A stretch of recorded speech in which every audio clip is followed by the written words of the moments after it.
that fly? No. I was just looking at the light. I want to put a door in here so it's quiet. That's what I was just thinking about.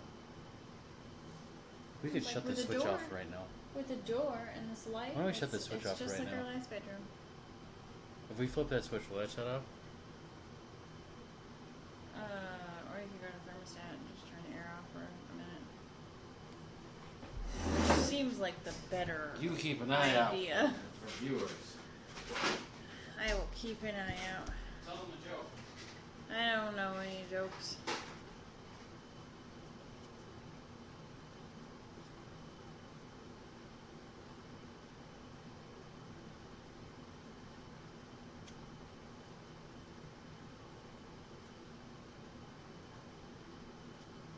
Oh, somebody's on now. Hello.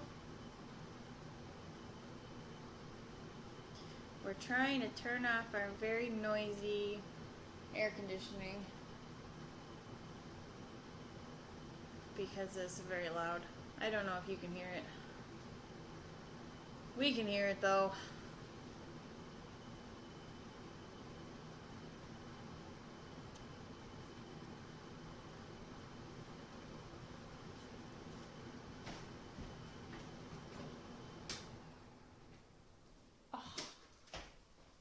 No idea how to shut off that.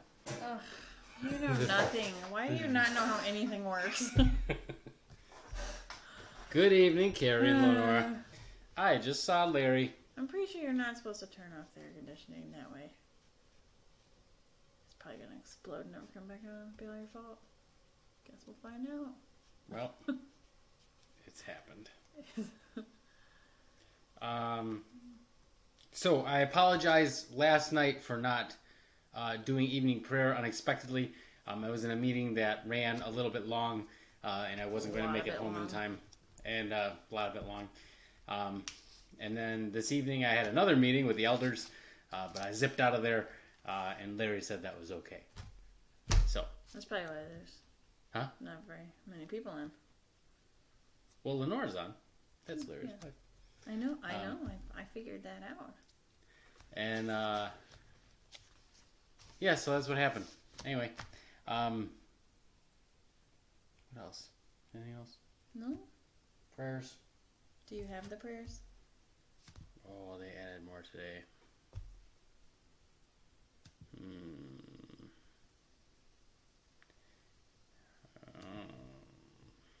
Prayers.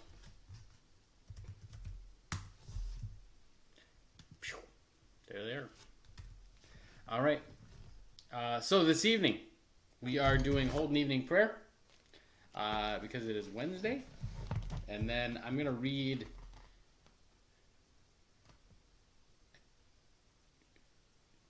How many days left do we have?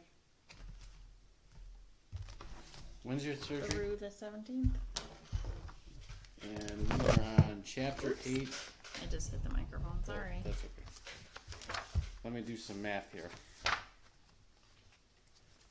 Larry said he likes listening to me read the Chronicles of Narnia. Which makes me happy. I'm way ahead of the rest of you. In your Chronicles? Yep. We're on chapter 8. Today is 8? Yeah. 8, so. Today is the 10th. When's your surgery? The 18th. Just start counting. 1? No, 10. No more. 10? Today. 11? 12? 13, 14, 15, 16, 17, 18. I gotta read I'm gonna read a chapter and a half tonight. Huh? Oh, was that 18 months? Okay. Yeah. There you go. I'll read a chapter and a half tonight. You messed it all up by not showing up yesterday. I know, I was so tell you close. what. Hey, Lorraine. Right. I'm gonna read a chapter and a half tonight, and a chapter and a half tomorrow, and then we'll be caught up, and then I won't miss anymore. I promise. I probably shouldn't promise that. Oh, don't say that. I will not promise that. Something terrible will happen. Either way, we will get through the Chronicles of Narnia. I promise. So we're doing Holden Evening Prayer. So let us worship our God. Jesus Christ, you are the light of the world. The light no darkness can overcome. Stay with us now, for it is evening. And the day is almost over. Let your light scatter the darkness. And shine within your people here. Joyous light of heavenly glory, loving glow of God's own face. You who sing creation's story, shine on every land and race. Now as evening falls around us, we shall raise our songs to you. God of daybreak, God of shadows, come and light our hearts anew. In the Stars that grace the darkness, in the blazing sun of dawn, in the light of peace and wisdom, we can hear your quiet song. Love that fills the night with wonder, love that warms the weary soul, love that bursts all chains asunder, set us free and make us whole. What was that? Okay, nothing. Oh, I thought I heard something. No. You who made the heaven's splendor, every dancing star of night, make us shine with gentle justice, let us each reflect your light. Mighty God of all creation, gentle Christ who lights our way, loving Spirit of salvation, lead us on to endless day. May God be with you all. And also with you. Let us sing our thanks to God. It is right to give God thanks and praise. Blessed are you, Creator of the universe. From old you have led your people by night and day. May the light of your Christ make our darkness bright. For your word and your presence are the light of our pathways, and you are the light and life of all creation. Amen.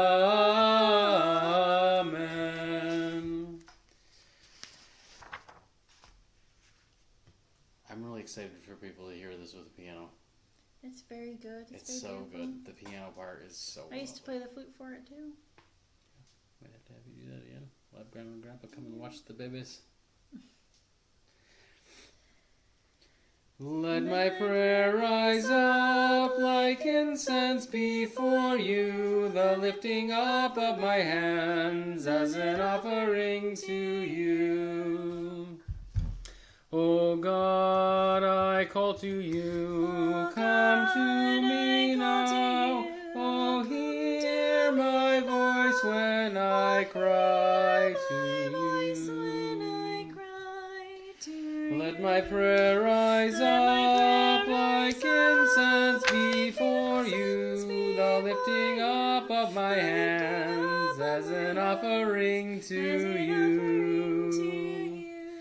Keep watch within me, God, deep in my heart. May the light of your love be burning bright. Let my prayer rise up like incense before you, the lifting up of my hands as an offering to you.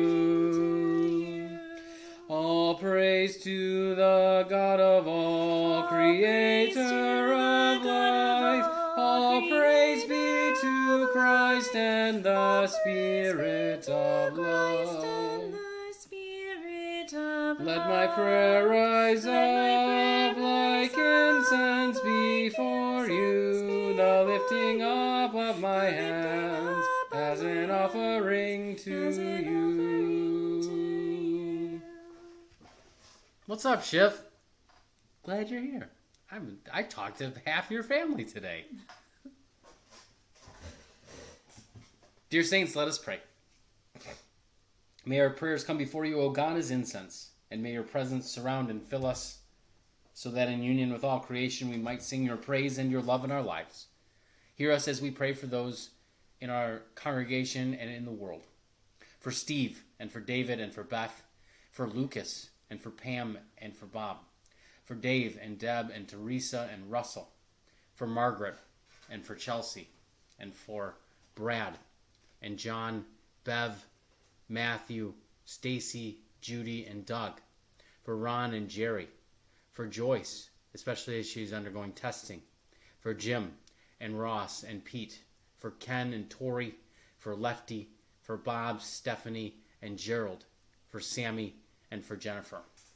Be also with everybody who is caring for people who have COVID-19. And as we have seen a downturn in cases, may that downturn continue, especially as we're about to find out if it's going to with all of the rioting and protesting. May the pandemic be under control so that we can head back towards normalcy here. Keep us in faith, dear Lord. Amen.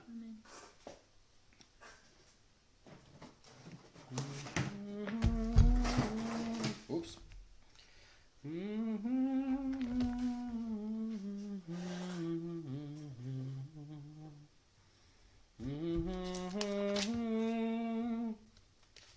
All right, our reading for today, John chapter 13. Now before the feast of the Passover, Oh, that could have been terrible. that could have been bad.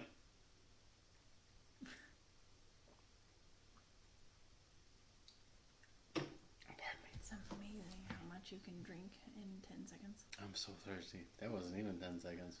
I know. That was 3 That was seconds. a full half a glass. It would take me half a day to do that. Now before the feast of the Passover, when Jesus knew that his hour had come to depart out of this world to the Father, having loved his own who were in the world, he loved them to the end. During supper, when the devil had already put it into the heart of Judas Iscariot, Simon's son, to betray him, Jesus, knowing that the Father had given all things into his hand, and that he had come from God and was going back to God, rose from supper. He laid aside his outer garments, and taking a towel, tied it around his waist. Then he poured water into a basin and began to wash the disciples' feet and to wipe them with the towel that was wrapped around him. He came to Simon Peter, who said to him, "Lord, do you wash my feet?" Jesus answered him, "What I am doing you do not understand now, but afterward you will understand." Peter said to him, "You shall never wash my feet." Jesus answered him, "If I do not wash you, you have no share with me." They can still hear me right now. I forgot to plug in my phone. Oh, good grief. It worked perfect today. All right, we are still here. Just, Sorry. keep reading. Your trampoline just flipped over, Schiff. Oh, no. Better go catch it. So, you cannot see me right now. I'm sorry, my phone died. But my microphone is still working. This happened the other Might day. as well read the Word of God. And I'm going to read the Word of God, and my computer is fully charged, so I will not lose the feed like I did before. We will get this going again here in a moment with the camera. Melissa's going to do some magic, because she's real good at... Oh, it doesn't like 1%. Just read. Just give it a second, yeah. They don't have And, to see you. That's listen. true. Fitting then that you focus on the words. So Peter said to him, "You shall never wash my feet." Jesus answered him, "If I do not wash you, you have no share with me." Simon Peter said to him, "Lord, not my feet only, but also my hands and my head." Oh, Simon Peter. Jesus said to him, "The one who has bathed does not need to wash except for his feet, but is completely clean." Is that your reading? That's my phone. This poor right gospel in the reading back. keeps getting interrupted. I don't know if they can hear that. They can. Oh. Lord, not my feet only, but my hands and my head also. And Jesus said to him, "The one who has bathed does not need to wash except for his feet, but is completely clean. And you are clean, but not every one of you." For he knew who would betray him. That is why he said, "Not all of you are clean." When he had washed their feet and put on his outer garments and resumed his place, He said to them, "Do you understand what I have done to you? You call me teacher and Lord, and you are right, for so I am. If I then, your Lord and teacher, have washed your feet, you also ought to wash one another's feet. For I have given you an example that you also should do just as I have done to you. Truly, truly, I say to you, a servant is not greater than his master, nor is a messenger greater than the one who sent him. If you know these things, blessed are you if you do them. I am not speaking of all of you. I know whom I have chosen, but the scripture will be fulfilled. He who ate my bread has lifted his heel against me. I am telling you this now before it takes place, that when it does take place, you may believe that I am he." There we are. I did it. "Truly, truly, I say to you, whoever receives the one I send receives me." What just happened? I don't know. It just quit. got crabby. Keep reading. I can. It's on. Okay, well, yeah. Turn the Turn the mic off. Keep reading. I just did this. "Truly, truly, I say to you, whoever receives the one I send receives me, and whoever receives me receives the one who sent me." Okay. Sorry that gospel reading was so interrupted. And I repent. There's a fly in here. Do you forgive me? Yeah. Okay. Because it's not a big deal. It is. It's the word of God. It's the gospel. It's important. So you just keep reading it. I did. I finished it. So what are you apologizing for? For how many times it was interrupted. Poor quality presentation. That's what I'm repentant for. Now, one thing to note. Well, there's a few things to note here. First of all, this is a kind of a subtle thing. But John, especially when you see this, like in verse 19 here, John 13, verse 19. Thanks, Lorraine. He says, "I am telling you this now before it takes place, that when it does take place, you may believe that I am he." When he says that, what he actually says is, "I am." And he's using the divine name there. So he's saying that you'll believe, not that I am, like, I'm just him, I'm the man. But he's saying that I want you to believe that I am Yahweh. That's what he's saying. The divine name is what is used here. Ego eimi in Greek. Yahweh in Hebrew. I am in English. So that's what he's saying here. The other thing here is this is also foreshadowing baptism. That you be washed by... There's the fly. That you be washed by Christ. And Peter, I like Peter. So silly. "Lord, you wash my feet." He says, "I'll never have you wash my feet." And he says, "If I don't wash you, you have no share in me." So he is not understanding. He's not understanding justification through grace, by grace alone. That's what this is. If Christ doesn't wash you, you have no part. That's the gospel. That's the fourth article of the Augsburg Confession. That's the articulation of justification. If there's anything, if you refuse to be cleaned by Christ, you are not a Christian. If you want to add your own works or won't let him do this, you're not a Christian. That's what he's saying. So it's solid here. This is pretty significant. So Peter says, "Well, not just my hands and my feet as well. Wash my whole body." And he says, I've done. Shut up, Peter. That's what he's saying. I think we're not very nice to Peter. Peter does this to himself. He does. He's constantly putting his foot in his mouth. And this does not mean... So actually, you see much growth in Peter. Because Peter becomes one of the main figureheads of the church. The early church especially. However, even when he is one of the main church leaders, even then he is folding to the Judaizers, and Paul has to rebuke him publicly. That's a different thing than what's going on here. It is a different thing, but it's still the same Peter.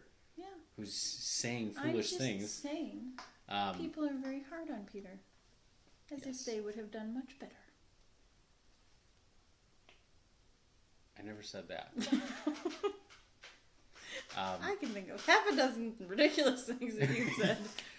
Yeah. If anything, my filter's not very good. You would have done Peter better than Peter, but I would not have. But that's not the point here. The point is Peter did this and not anybody else. And John loves pointing out things that Peter did that were silly. Because that's kind of funny, I think. Because they're also close friends and brothers. But then this is the other interesting thing. If I then, your Lord and teacher, have washed your feet, you also ought to wash one another's feet. So he gives a model then for service and love of neighbor.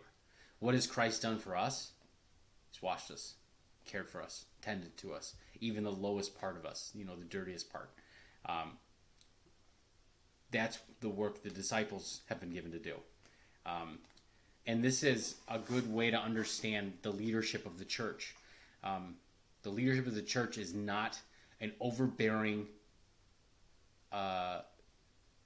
oppressive, or tyrannical office, but it leads from below. It loves through service. And that is the posture of pastoral ministry. Not to have authoritarian power. That's not what a pastor is. There are pastors who are like that, and that's an abuse of the office. But the pastoral office is for the care and the comfort of the Christian flock. And you see this happening here. Christ starts first. He does this first. He washes them. They go wash others. And they get down in the dirt to do it. And so this is then taught forward. So then you guys love your neighbors in that way as well. Your spouses and your children and your coworkers and your fellow citizens and your fellow people of the world or whatever. A servant is not greater than his master, nor is a messenger greater than the one who sent him. Right? And this is how the one who sends you does things. And you're not greater than him. He is the greatest. And look at him washing the feet of his disciples. It's an amazing thing what Jesus does here. So, the light shines in the darkness. And the darkness has not overcome it. An angel went from God to a town called Nazareth, to a woman whose name was Mary.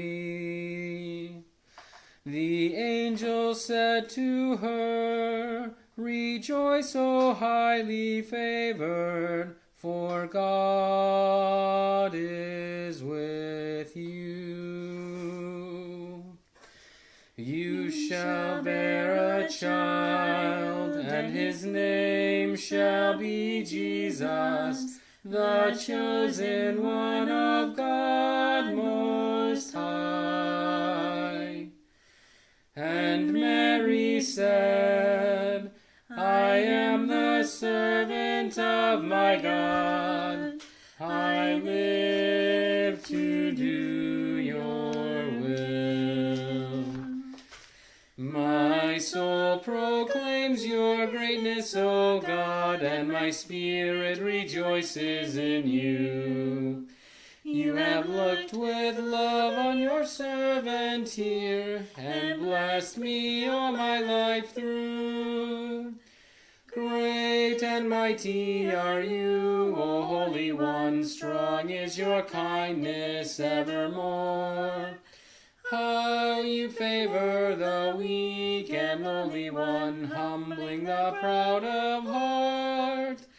You have cast the mighty down from their thrones, and uplifted the humble of heart.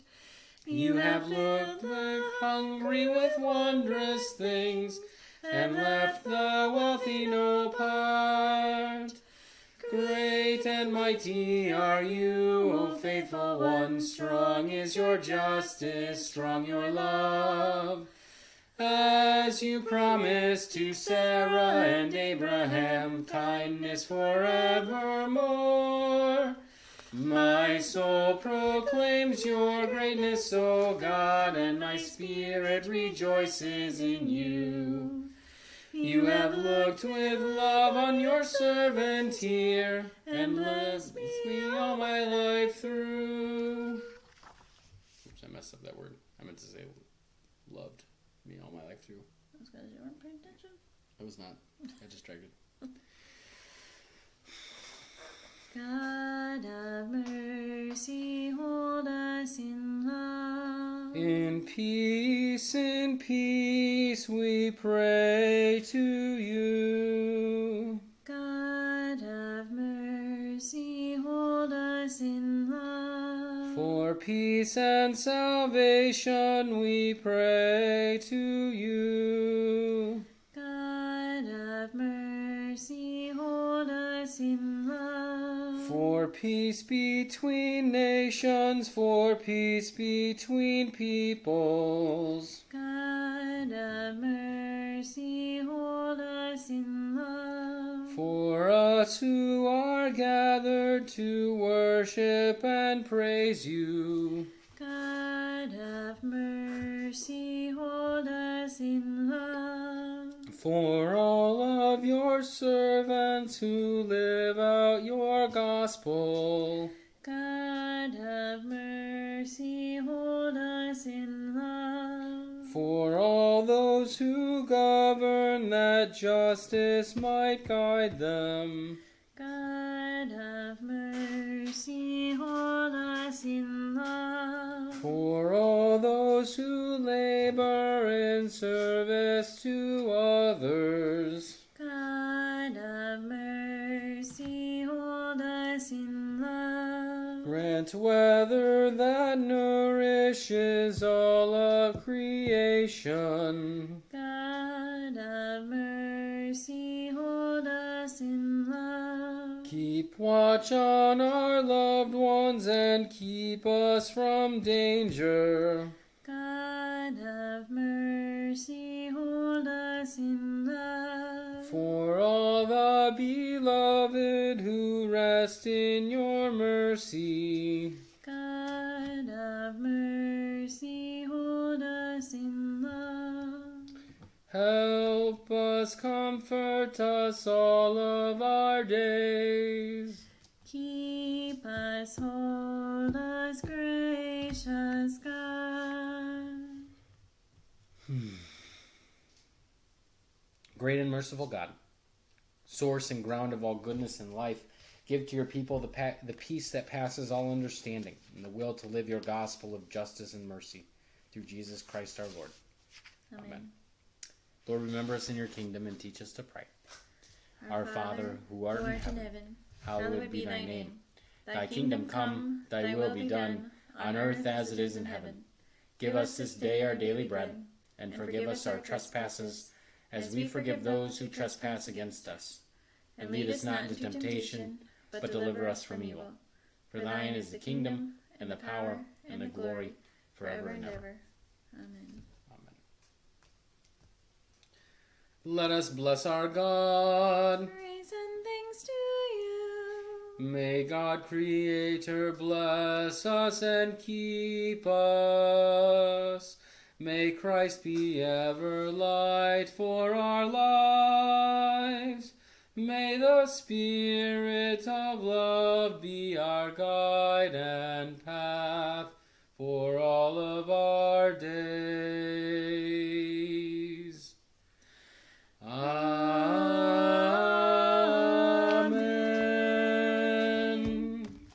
All right. That concludes evening prayer for this evening. Thank you for joining us. Hopefully Elders is over and Larry can join us for the reading of the Chronicles of Narnia. But they could still be going. I don't know. We had a lot of stuff for worship to talk about. But we are glad to have you to do this with you this evening, especially Holden, because we love Holden. So if you are going about your evening, yeah, man, me too, Mike. If you are going about your evening, do not be afraid. Be at peace. Have a blessed evening. And if you are sticking around, Chapter 8 of Narnia and 9 and a half. Not 9 and a half, or half. Yeah, that's what I meant by what I said. That's what I said. That's what I meant. feel like Data from the Goonies, who's always saying things, and he says, "That's what I meant," or "That's what I said." All right.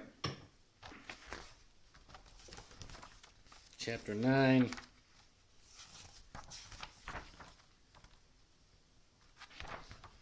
I might just read chapter 8 and 9. We'll see.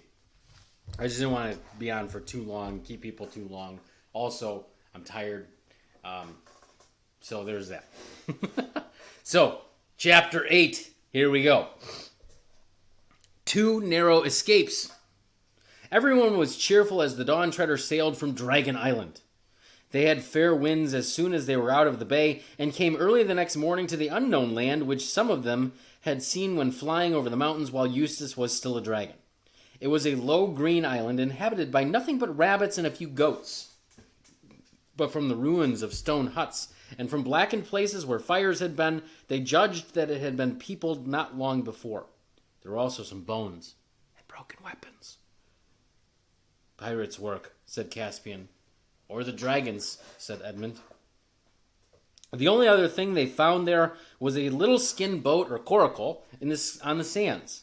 It was made of hide stretched over a wicker framework. It was a tiny boat, barely 4 feet long, and the paddle which still lay in it was the proportion they had thought that either it had been made... and the paddle which lay in it was in proportion. They thought it had either been made for a child or else that the people of that country had been dwarves. Reepicheep decided to keep it, as it was just the right size for him. So it was taken on board. They called that land Burnt Island and sailed away before noon. For some 5 days they ran before a southeast wind out of the sight of all lands and seeing neither fish nor gull. Then they had a day when it was raining hard till the afternoon. Eustace lost 2 games of chess to Reepicheep and began to get like his old and disagreeable self then, and Edmund said he wished they could have gone to America with Susan. Then Lucy looked out of the stern windows and said, "Hello, I do believe it's stopping. And what's that?" They all tumbled up to the poop at this and found that the rain had stopped and that Drinian, who was on watch, was also staring hard at something astern, or rather, at several things. They looked a little like smooth, rounded rocks, a whole line of them with intervals of about 40 feet in between. But they can't be rocks," Drinian was saying, "because they weren't there just 5 minutes ago." "And one just disappeared," said Lucy. "Yes, and there's another one coming up," said Edmund. "And nearer," said Eustace. "Hang it," said Caspian, "the whole thing is moving this way." "And moving a great deal quicker than we can sail, sire," said Drinian. "It'll be up with us in a minute." They all held their breath, for it is not at all nice to be pursued by an unknown something, either on land or sea. But what it turned out to be was far worse than anyone had suspected. Suddenly, only about the length of a cricket pitch from their port side, an appalling head reared itself out of the sea. It was all greens and vermilions with purple blotches, except where shellfish clung to it, and shaped rather like a horse's, though without ears. It had enormous eyes made for staring through the dark depths of the ocean, and a gaping mouth filled with double rows of sharp fish-like teeth. It came up on what they first took to be a huge neck, but as more and more of it emerged, everyone knew that this was not its neck, but its body, and that at last they were seeing that what so many people have foolishly wanted to see, the great sea serpent. The folds of its gigantic tail could be seen far away, rising at intervals from the surface, and now its head was towering up higher than the mast. Every man rushed to his weapon, but there was nothing to be done. The monster was out of reach. "Shoot! Shoot!" cried the master bowman, and several obeyed, but the arrows glanced off the sea serpent's hide as if it were iron-plated. Then, for a dreadful minute, everyone was still, staring up at its eyes and mouth and wondering where it would pounce. But it didn't pounce. It shot its head forward across the ship on a level with the yard of the mast. Now its head was just beside the fighting top, still stretched till its head was over the starboard bulwark. Then down it began to come. not onto the crowded deck, but into the water, so that the whole ship was under an arch of the serpent. And almost at once that arch began to get smaller. Indeed, on the starboard, the sea serpent was now almost touching the Dawn Treader's side. Eustace, who had really been trying very hard to behave well till the rain and the chest put him back, now did the first brave thing he had ever done. He was wearing a sword that Caspian had lent him. As soon as the serpent's body was near enough on the starboard side, he jumped onto the bulwark and began hacking at it with all his might. It is true that he accomplished nothing beyond breaking Caspian's second-best sword into bits, but it was a fine thing for a beginner to have done. Others would have joined him if at that moment Reepicheep had not called out, "Don't fight! Don't fight! Push!" It was so unusual for the mouse to advise anyone not to fight that even in that terrible moment, every eye turned to him. I like that. Reepicheep's always want to fight with people.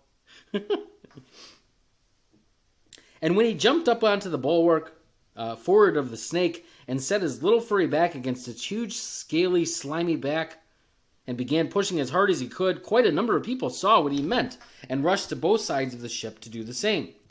And when a moment later the sea serpent's head appeared again, this time on the port side, and this time with its back to them, then everyone understood. The brute had made a loop of itself around the Dawn Treader and was beginning to draw the loop tight. When it got quite tight, snap! There would be floating matchwood where their ship had been, and it could pick them out of the water one by one. Their only chance was to push the loop backward till it slid over the stern, or else, to put the same thing another way, to push the ship forward out of the loop. Reepicheep alone had, of course, no more chance of doing this than of lifting up a cathedral, but he had nearly killed himself with trying before others shoved him aside. Very soon the whole ship's company, except Lucy and the mouse, which was fainting, was in two long lines along the two bulwarks, each man's chest to the back of the man in front, so that the weight of the whole line was in the last man, pushing for their lives. For a few sickening seconds, which seemed like hours, nothing appeared to happen. Joints cracked, sweat dropped, breath came in grunts and gasps. Then they felt that the ship was moving. They saw that the snake loop was further from the mast than it had been. But they also saw that it was smaller. And now the real danger was at hand. Could they get it over the loop, or was it already too tight? Yes, it would just fit. It was resting on the poop rails. A dozen or more sprang up on the poop. This was far better. The sea serpent's body was so low now that they could make a line across the poop and push side by side. Hope rose high till everyone remembered the high carved stern, the dragon tail of the hope rose high till everyone remembered the high carved stern, the dragon tail of the Dawn Treader. It would be quite impossible to get the brute over that. "An axe!" cried Caspian hoarsely, "and still shove!" Lucy, who knew where everything was, heard him when he was standing on the main deck staring up at the poop. In a few seconds she had been below, got the axe, and was rushing up the ladder to the poop. But just as she reached the top, there came a great crashing noise like a tree coming down, and the ship rocked and darted forward.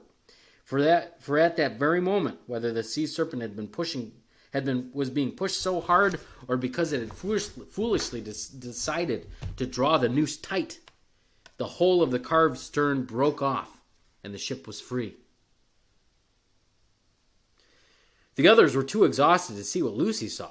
There, a few yards behind them, the loop of the sea serpent's body got rapidly smaller and disappeared into a splash. Lucy always said, but of course she was very excited in that moment, that it may have been only her imagination, that she saw a look of idiotic satisfaction on the creature's face. What is certain is that it was a very stupid animal, for instead of pursuing the ship, it turned its head round and began nosing all along its own body, as if it expected to find the wreckage of the Dawn Treader there. But the Dawn Treader was already well away, running before a fresh breeze, and the men lay and sat panting and groaning all about the deck, till presently they were able to talk about it, and then to laugh about it. And when some rum had been served when some rum had been served out, they even raised a cheer, and everyone praised the valor of Eustace, though it hadn't done any good, and of Reepicheep. After this they sailed for 3 more days and saw nothing but sea and sky. On the 4th day the wind changed to the north, and the seas began to rise. By the afternoon it had nearly become a gale. But at the same time, they sighted land on their port bow. "By your leave, sire," said Drinian, "we will try to get under the lee of that country by rowing and lie in harbor, maybe till this is over." Caspian agreed, but a long row against the gale did not bring them to the land before evening. By the last light of that day they steered into a natural harbor and anchored, but no one went ashore that night. In the morning they found themselves in a green bay of a rugged, lonely-looking country which sloped up to a rocky summit. From the windy north, beyond that summit, clouds came streaming rapidly. They lowered the boat and loaded her with any of the water casks which were now empty. "Which stream shall we water at, Drinian?" said Caspian, as he took his seat in the stern sheets of the boat. There seemed to be two coming down into the bay. "It makes little odds, sire," said Drinian, "but I think it's a shorter pull to that on the starboard, the eastern one." "Here comes the rain," said Lucy. "I should think it does," said Edmund, for it was already pelting hard. "I say, let's go to the other stream. There are trees there, and we'll have some shelter." "Yes, let's," said Eustace. "No point in getting wetter than we need." But all the time Drinian was steadily steering to the starboard.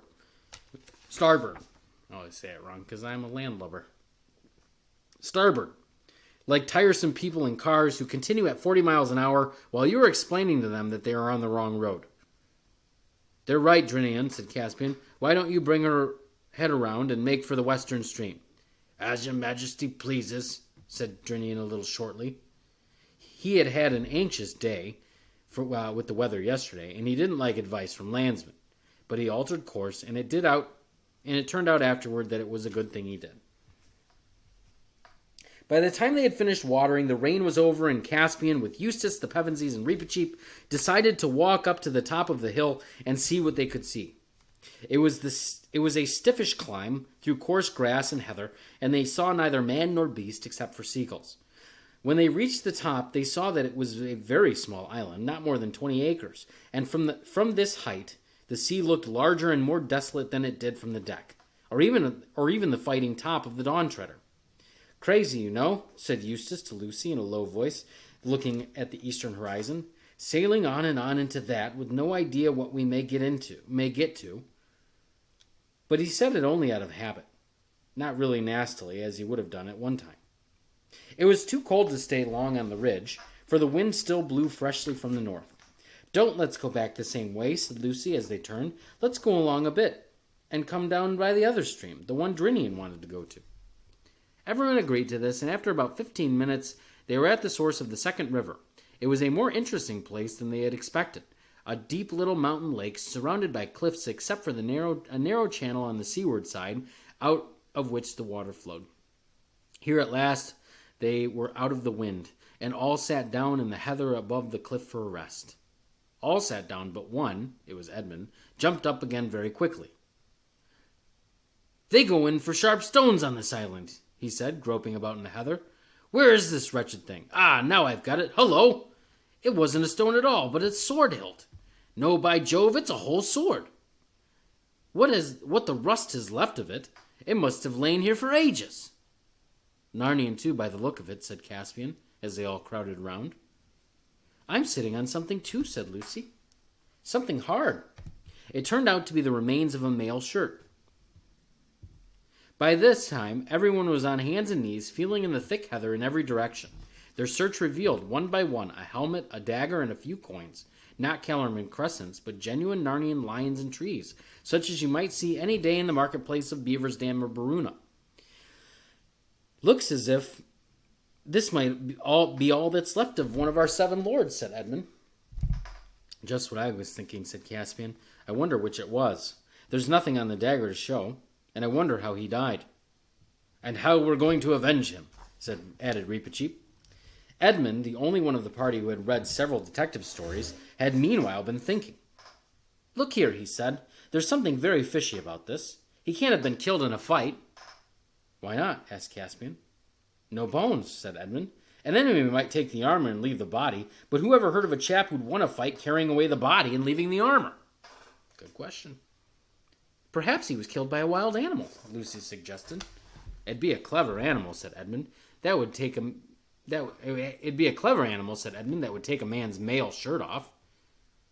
Perhaps a dragon, said Caspian. Nothing doing, said Eustace. A dragon couldn't do it. I ought to know. Well, let's get away from this place anyway, said Lucy. She had not felt quite like sitting down again since Edmund had raised the question of bones. If you like, said Caspian, getting up. I don't think any of this stuff is worth taking anyway. They came down and round to the little opening where the stream came out of the lake, and stood looking into the deep water within the circle of cliffs. If it had been a hot day, no doubt some would have been tempted to bathe, and everyone would have had a drink. Indeed, even as it was, Eustace was on the very point of stooping down and scooping up some water in his hands, when Reepicheep and Lucy at the same moment cried, "Look!" So he forgot about his drink and looked into the water. They're looking in the water.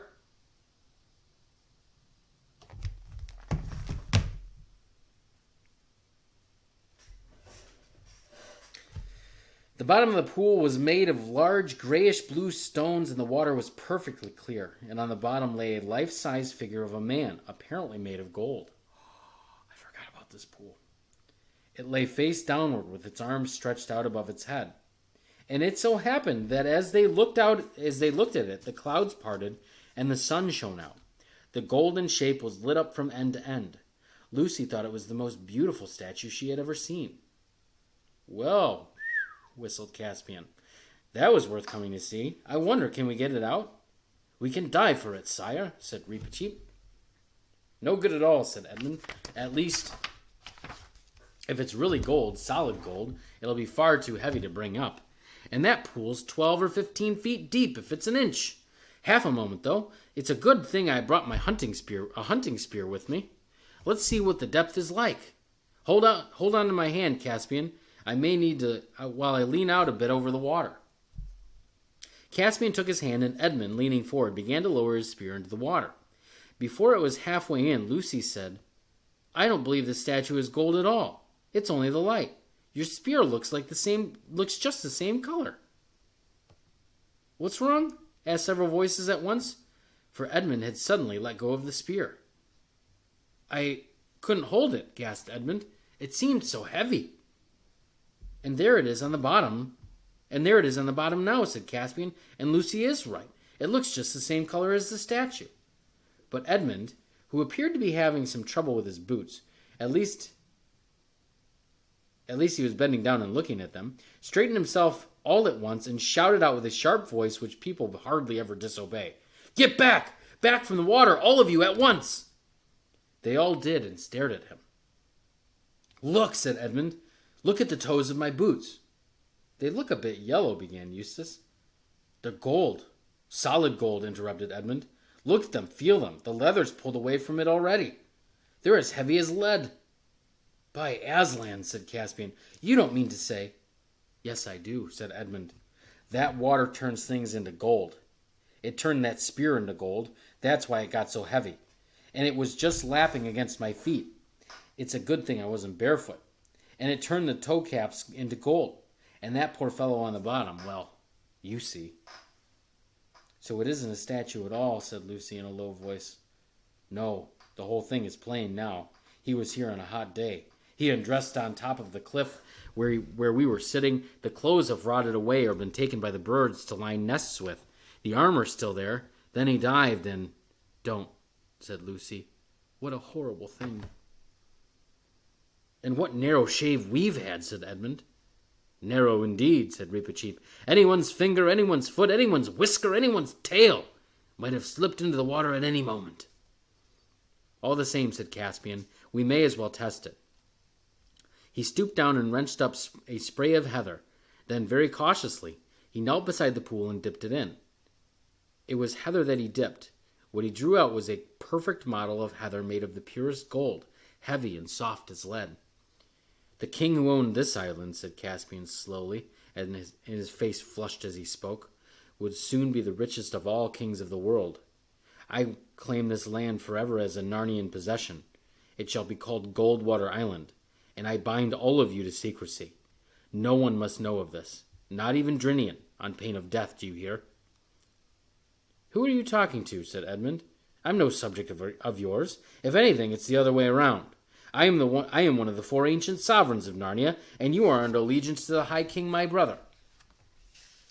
"So it has come to that, King Edmund, has it?" said Caspian, laying his hand on his sword hilt. "Oh, stop it, both of you," said Lucy. "That's the worst of doing anything with boys. You're all such swaggering, bullying idiots. Oh!" Her voice died into a gasp, and everyone else saw what she had seen. Across the great hillside above them, gray, for the heather was not yet in bloom, without noise and without looking at them, and shining as if he were on a bright sunlight, though the sun had in fact gone in, passed with slow pace the hugest lion that human eyes had ever seen. In describing the scene, Lucy said afterward, "He was the size of an elephant," though at another time she only said the size of a cart horse. But it was not the size that mattered. Nobody dared to ask what it was. They knew that it was Aslan. And nobody ever saw how or where he went. They looked at one another like people waking from sleep. "What were we talking about?" said Caspian.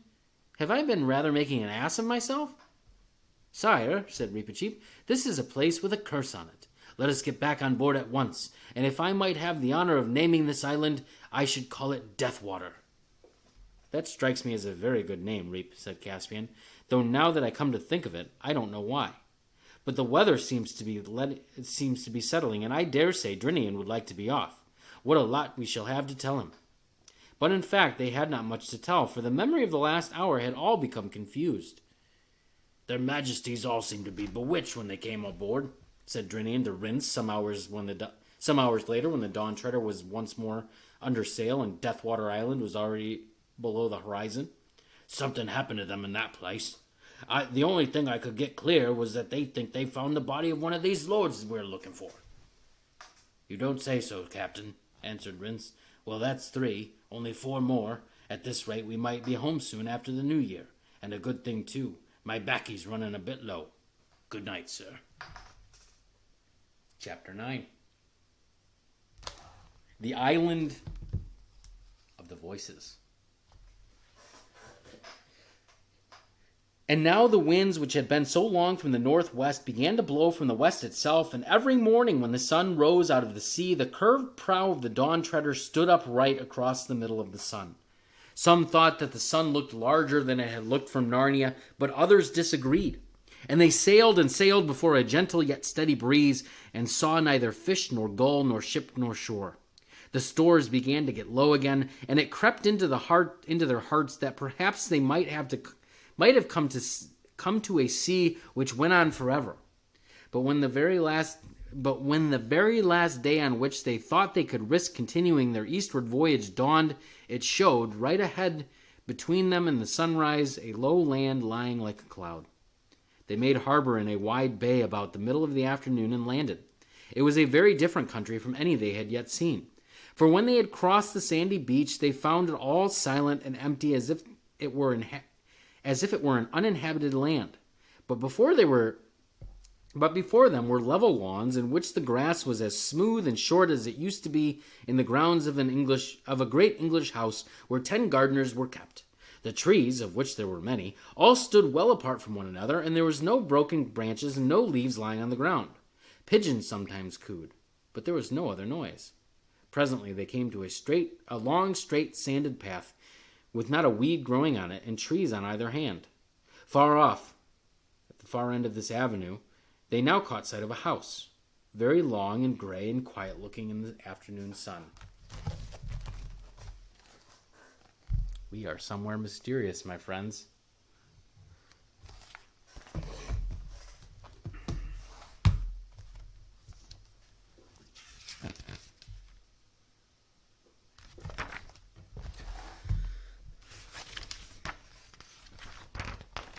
Almost as soon as they entered this path, Lucy noticed that she had a little stone in her shoe. In that unknown place, it might have been wiser for her to ask the others to wait while she took it out. But she didn't. She just dropped quietly behind and sat down to take off her shoe. Her lace had got into a knot. Before she had undone the knot, the others were a fair distance ahead. By the time she had got the stone out and was putting the shoe on again, she could no longer hear them. But almost at once she heard something else. It was not coming from the direction of the house. What she heard was a thumping. It sounded as if a dozen strong workmen were hitting the ground as hard as they could with great wooden mallets, and it was very quickly coming nearer. She was already sitting with her back to a tree, and as the tree was not one she could climb, there was really nothing to do but sit dead still and press herself against the tree and hope she wouldn't be seen. Thump, thump, thump. And whatever it was must be very close now, for she could feel the ground shaking. But she could see nothing. She thought the thing, or things, must be just behind her. And then there came a thump on the path right in front of her. She knew it was on the path, not only by the sound, but because she saw the sand scatter as if it had been struck by a heavy blow. But she could see nothing that had struck it. Then all the thumping noises drew together about 20 feet away from her and suddenly ceased. Then came the voice. It was really dreadful because she could still see nobody at all. The whole of that park-like country still looked as quiet and empty as it had when they first landed. Nevertheless, only a few feet away from her, a voice spoke, and what it said was, "Mates, now's a chance." Instantly, a whole chorus of other voices replied, hear him, now's a chance," he said. "Well done, Chief, you never said a truer word." "What I say," continued the first voice, "is get down to the shore, between them and their boat, and let every mother's son look to his weapons. Catch 'em when they try to put to sea." "Hey, that's the way," shouted the other voices. You never made a better plan, Chief. Keep it up, Chief. You could never have a better plan than that." "Lively then, mates, lively," said the first voice. "Off we go." "Right again, Chief," said the others. Couldn't have a better order. Just what we were going to say ourselves." "Off we go." Immediately the thumping began again, very loud at first, but soon fainter and fainter, till it died out in the direction of the sea. Lucy knew there was no time to sit puzzling as to what these invisible creatures might be. As soon as the thumping noise had died away, she got up and ran along the path after the others as quickly as her legs would carry her. They must at all costs be warned. While this had been happening, the others had reached the house. It was a low building, only 2 stories high, made of a beautiful mellow stone, many windowed, and partially covered with ivy. Everything was so still that Eustace said, "I think it's empty." But Caspian silently pointed to the column of smoke which rose from the chimney. Here they are. At the gate.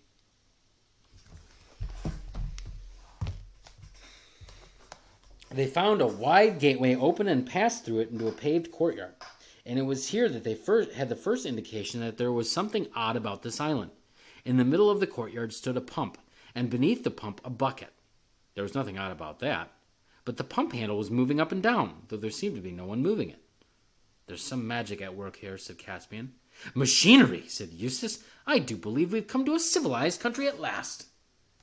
At that moment, Lucy, hot and breathless, rushed into the courtyard behind them. In a low voice, she tried to make them understand what she had overheard. And when the party understood it, even the bravest of them did not look very happy. "Invisible enemies," muttered Caspian, "and cutting us off from the boat. This is an ugly furrow to plow." "You've no idea what sort of creatures they are, Lou?" asked Edmund. "How can I, Ed, when I couldn't see them? Did they sound like humans from their footsteps? I didn't hear any noise of feet, only voices and this frightful thudding and thumping, like a mallet." "I wonder," said Reepicheep, "do they become visible when you drive a sword into them?" "It looks as if we shall find out," said Caspian. "But let's get out of this gateway. There's one of these gentry at the pump listening to all we say." They came out and went back on the path where the trees might possibly make them less conspicuous. "Not that it's any good, really," said Eustace, "trying to hide from people you can't see. They may be all around us." Now, Drinian," said Caspian, "how would it be if we gave up to the boat for lost, went down to another part of the bay and signaled to the Dawn Treader to stand in and take us aboard?" "Not depth enough for her, sire," said Drinian. "We could swim," said Lucy. "Your Majesty's all," said Reepicheep. "Hear me. It is folly to think of avoiding an invisible enemy by any amount of creeping and skulking. If these creatures mean to bring us battle, be sure they will succeed. And whatever comes of it, I'd sooner meet them face to face than be caught by the tail." "I really think Reep is in the right this time," said Edmund. Surely, said Lucy, if Rince and the others on the Dawn Treader see us fighting on the shore, they'll be able to do something.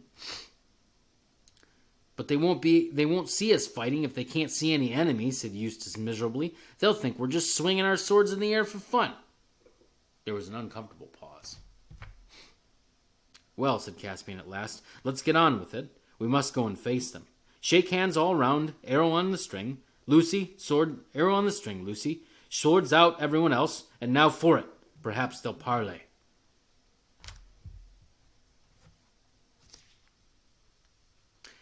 It was strange to see the lawns and the great trees looking so peaceful as they marched back to the beach.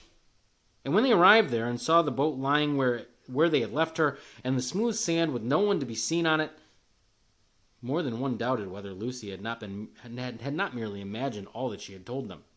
But before they reached the sand, a voice spoke out of the air. No further, masters, no further now, it said. We've got to talk with you first.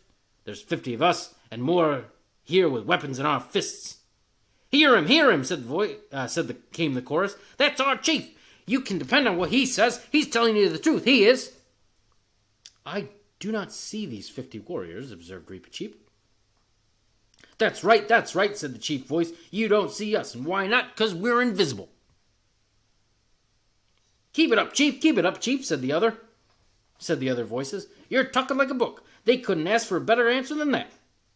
Be quiet, Reep, said Caspian, and then added in a louder voice. You invisible people, what do you want from us? And what have we done to earn your enmity?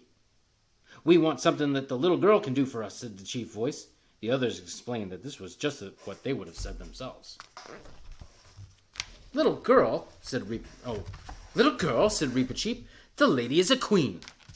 We don't know about queens, said the chief voice. No more we do, chimed the others. But we want something she can do. What is it, said Lucy. And if it is anything against her Majesty's honor or safety, added Reepicheep, you will wonder to see how many we can kill before we die. Well, said the chief voice, it's a long story. Suppose we shan't all sit down. The proposal was warmly approved by the other voices, but the Narnians remained standing. Well, said the chief voice, it's like this. This island's been the property of a great magician, time out of mind. And we all are, or perhaps in a manner of speaking I might say we were, his servants. Well, to cut a long story short, this magician that I was speaking about, he told us to do something we didn't like. And why not? Because we didn't want to. Well, then, this same magician fell into a great rage. For I ought to tell you he owned the island, and he wasn't used to being crossed. He was terribly downright, you know. Well, let me see here. Where am I? Oh, yes, the magician, then. He goes upstairs, for you must know he kept all his magic things up there, and we all lived down below. I say he goes upstairs and puts a spell on us, an uglifying spell. If you saw us now, which in my opinion you may thank your stars you can't, you wouldn't believe what we looked like before we were uglified. You wouldn't, really. So there we were, so ugly we couldn't bear to look at one another. So what then did we do? Well, I'll tell you what we did. We waited till we thought this same magician would be asleep in the afternoon, and creep upstairs and go to his magic book, and as bold as brass, to see if we can do anything about this uglification. But we were all of a sweat and a tremble, so I won't deceive you. But believe me or believe me not, I do assure you that we couldn't find anything in the way of spell for taking off the ugliness. And what with time getting on and being afraid, well, that old gentleman might wake up any minute. I was all of a muck sweat, so I won't deceive you. Well, to cut a long story short, whether we did right or whether we did wrong, in the end we see a spell for making people invisible. And we thought we'd rather be invisible than go on being as ugly as all that. And why? Because we'd like it better. So my little girl, who's just about your little girl's age, and as sweet child she was before she was uglified, though now, but at least the soonest mended, I say my little girl, she says the spell, for it's got to be a little girl or else the magician himself, if you can see my meaning, for otherwise it won't work. And why not? Because nothing happens. So my Clipsy says the spell, for I ought to have told you she reads beautifully. And there we all were as invisible as you could wish to see. And I do assure you it was a relief not to see one another's faces. first, anyway. But the long and the short of it is we're mortal tired of being invisible. There's another thing. We never reckoned on this magician for the one I was telling you about before, going invisible too. But we haven't ever seen him since. So we don't know if he's dead or gone away or whether he's just sitting upstairs being invisible and perhaps coming down and being invisible there. And believe me, it's no manner of use listening, because he always did go about with his bare feet on, making no more noise than a great big cat. And I'll tell you all gentlemen straight, it's getting more than what our nerves can stand. Such was the chief voice's story, but very much shortened because I have left out what the other voices said. They were always interrupting. Actually, he never got out more than 6 or 7 words without being interrupted by their agreements and encouragements, which drove the Narnians nearly out of their minds with impatience. When it was over, there was very long silence. "But," said Lucy at last, "what's all this got to do with us? I don't understand." "Why, bless me if I haven't gone and left out the whole point," said the chief voice. That you have, roared the other voices with great enthusiasm. "No one could have left it out cleaner and better. Keep it up, chief, keep it up." "Well, I needn't go over the whole story again," began the chief. "No, certainly not," said Caspian and Edmund. "Well, then, to put it in a nutshell," said the chief voice, "we've been waiting for ever so long for a nice little girl from foreign parts, like it might be you, missy, that would go upstairs and go to the magic book and find the spell that takes off the invisibleness and say it. And we all swore that the first strangers as landed on this island, having a nice little girl with them, I mean, for if they didn't, it'd be another matter, we wouldn't let them go away alive unless they'd done the needful for us. And that's why, gentlemen, if your little girl doesn't come up to scratch, it will be our painful duty to cut all your throats. Merely in the way of business, as you might say, and no offense, I hope." "I don't see your weapons," said Reepicheep. "Are they invisible too?" The words were scarcely out of his mouth before they heard a whizzing sound, and the next moment a spear had struck quivering in one of the trees behind them. "That's a spear, that is," said the chief voice. "That it is, chief, that it is," said the others. "You couldn't have put it better." "And it came from my hand," said the chief. "They get visible when they leave us." "But why do you want me to do this?" asked Lucy. "Why can't one of your own people? Haven't you got any girls?" We daresn't, said all of the voices. We're not going upstairs again." "In other words," said Caspian, "are you asking this lady to face some danger which you daren't ask your own sisters and daughters to face?" That's right, said all the voices cheerfully. "You couldn't have said it better. Hey, you've had some education, you have. Anyone can see that." "Well, of all the outrageous—" began Edmund, but Lucy interrupted. "Would I have to go upstairs at night, or would it do in the daylight?" "Oh, daylight, to be sure," said the chief voice. "Not at night. No one's asking you to do that. Go upstairs in the dark. Ugh!" "All right, then, I'll do it," said Lucy. "No," she said, turning to the others, "don't try to stop me. Can't you see it's no use? There are dozens of them there. We can't fight them. And the other way, there is a chance." "But a magician," said Caspian. "I know," said Lucy, "but he mayn't be as bad as they make out. Don't you get the idea that these people are not very brave?" "They're certainly not very clever," said Eustace. "Look here, Lou," said Edmund, "we really can't let you do a thing like this. Ask Reep. I'm sure he'll say just the same." "But it's to save my own life as well as yours," said Lucy. "I don't want to be cut to bits with invisible swords any more than anyone else." "Her Majesty is in the right," said Reepicheep. "If we had any assurance of saving her by battle, our duty would be very plain. It appears to me that we have none, and the service they ask of her is in no way contrary to Her Majesty's honor, but a noble and heroical act. If the Queen's heart moves her to risk the magician, I will not speak against it." And no one had ever known Reepicheep to be afraid of anything. He could say this, as no one had ever known Reepicheep to be afraid of anything. He could say this without feeling at all awkward. But the boys, who had all been afraid quite often, grew very red. Nonetheless, it was such obvious sense that they had to give in. Loud cheers broke from the invisible people when their decision was announced, and the chief voice, warmly supported by all the others, invited the Narnians to come to supper and to spend the night. Eustace didn't want to accept, but Lucy said, "I'm sure they're not treacherous. They're not at all like that. They're not like that at all." And the others agreed.